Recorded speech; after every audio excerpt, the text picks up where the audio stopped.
ఈ రోజు నల్గొండ కార్పొరేషన్ ఎన్నికల్లో భాగంగా 5వ డివిజన్ కార్పొరేటర్ అభ్యర్థి కాంగ్రెస్ పార్టీ పున్నా జ్ఞానేశ్వరి గణేష్ ఇంటింటి ప్రచారం నిర్వహించారు. మన డివిజన్ ప్రజలకు ప్రతిక్షణం అందుబాటులో ఉంటూ నిరంతరం డివిజన్ అభివృద్ధి లక్ష్యంగా మీ ముందుకు వస్తున్న ఒక్కసారి అవకాశం ఇచ్చి ఆశీర్వదించండి. ఈ ప్రచార కార్యక్రమంలో సీనియర్ కాంగ్రెస్ నేతలు ప్రజలు అధిక సంఖ్యలో పాల్గొన్నారు. మేము మా కాలనీలో చాలా సమస్యలు ఉన్నాయి. ఆ సమస్యలన్నిటి కూడా నేను సారు దృష్టికి తీసుకుపోగానే ఈజీగా దాన్ని ఒక్క 4-5 గంటలనే దాన్ని సాల్వ్ చేసేది. అందులోటి 5వ వార్డు కౌన్సిలర్ ఉన్నప్పుడే అట్లా చేసారు. ఈసారి డివిజన్ అయింది. ఇట్లా డెవలప్మెంట్కు వారికి డోకా లేదు. ఇంకోటి పార్టీ అని కాకుండా కూడా వ్యక్తిగతంగా వీరికున్న పేరు, వీళ్ళ కుటుంబానికి ఉన్న పేరే వీరిని గెలిపిస్తుంది.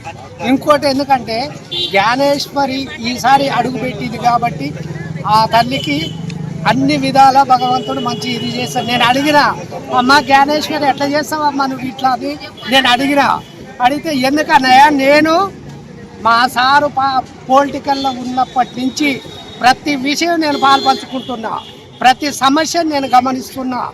నాకు 10 ఏళ్ల సర్వీసు, దాంట్లో ఈజీగా నేను చేయగలుగుతా. దాని గురించి మీరు డౌటే పడొద్దని అంత ఇదిగా చెప్పింది. చెల్లె గారికి నమస్కారం. అట్లా పున్నా జ్ఞానేశ్వరి గణేష్ గారికి చెయ్యి గుర్తుకు ఓటేసి అత్యధిక మెజార్టీతోని గెలుపు అంటే కాదు, అత్యధిక మెజార్టీతోని గెలుస్తారని భావించుకుంటూ అన్ని వార్డు డివిజన్ ప్రజలందరికీ శాస్త్ర నమస్కారం.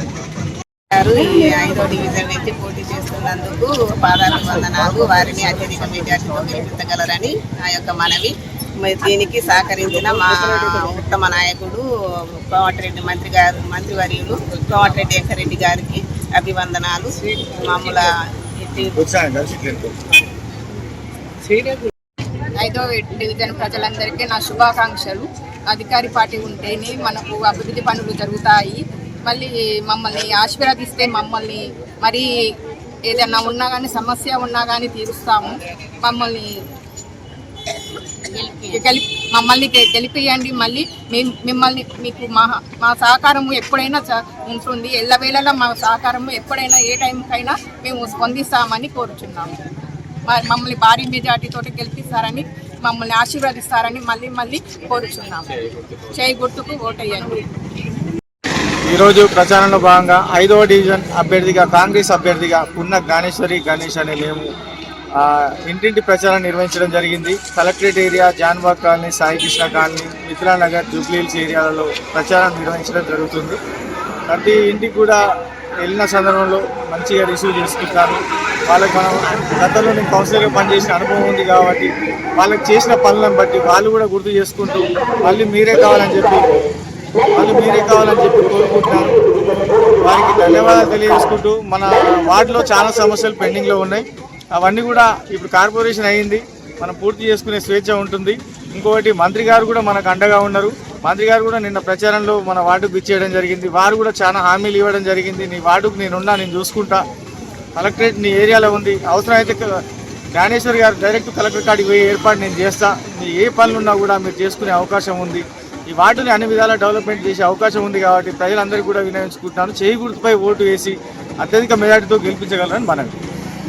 అన్న, మీరు కార్పొరేటర్గా గెలిచినాక ఎలాంటి అభివృద్ధి కార్యక్రమాలు చేయాలని అనుకుంటున్నారు? ముఖ్యంగా ఇక్కడ మన ఏరియాలో స్లమ్ ఏరియా ఉంది చాలా వరకు. మహిళా ప్రాంగణం కానీ, కేశవ నగర్ కానీ, దుర్గా కాలనీ కూడా కొద్దిగా, ఇవన్నీ కూడా మోడల్ మంత్రి గారు చెప్పారు మోడల్ టౌన్గా చేద్దామని. దాంట్లో భాగంగా 5వ వార్డు కూడా ఈ ఏరియాలు కూడా నీట్గా CC roads, drainage, street lights, పెద్ద హైమాస్ లైట్స్ కూడా ఏర్పాటు చేసి సుందరవనంగా తీర్చిదిద్దాలని చెప్పి మా కోరిక. ఇప్పుడు ప్రధానంగా మీ కాలనీలో ఇక్కడ ఈ డివిజన్లో ఏమైనా సమస్యలు ఉన్నాయా? ప్రధాన సమస్యలు అంటే మహిళా ప్రాంగణానికి శ్మశాన వాటిక లేదు. అవతల రామ్నగర్ అవతల 4వ వార్డు అవతలకి పోవాల్సి వస్తుంది. వాళ్ళ ఇండ్ల ముందల నుంచి పోతుంటే వాళ్ళు ఇబ్బంది పడుతున్నారు, వాళ్ళు ఇబ్బంది పెడుతున్నారు. మీరు అవతల నుంచి ఇవతలకి వస్తారు, ఆ ఊరు నుంచి ఈ ఊరికి వస్తారు, ఇక్కడ రావద్దు, మాకు ఇబ్బంది పెట్టొద్దు అని చెప్పి వాళ్ళు కోరుతున్నారు. అయితే మేము మంత్రి గారికి విన్నవించుకున్నాం. ఒక 2 ఎకరాల ప్లేస్ కలెక్టరేట్ వెనక సైడ్ ఎక్కడో ఒక 2 ఎకరాల ప్లేస్ శ్మశాన వాటికి కేటాయించగలరని చెప్పి మనం కోరుకున్నాం. ఓకే అన్న, ఇప్పుడు ఇంకో సమస్య, స్లమ్ ఏరియా అంటారు కదా, స్లమ్ ఏరియాలో ఎంతమందికి ఇందిరమ్మ ఇండ్లు వచ్చినాయి? ఇందిరమ్మ ఇల్లు ఇప్పటివరకు మన వార్డుకు 5వ వార్డుకు సంబంధించి 25 ఇండ్లు రావడం జరిగింది. మంత్రి గారు ఇంకా ఇచ్చారు 100 ఇండ్లు పెట్టిస్తా అన్నారు. నెక్స్ట్ ఆ 100 ఇండ్లు వస్తే మాత్రం దాదాపు 90% కూడా మనకు ఇల్లు అందరు సొంత ఇల్లు కలిగిన వ్యక్తులుగా ఉంటారు.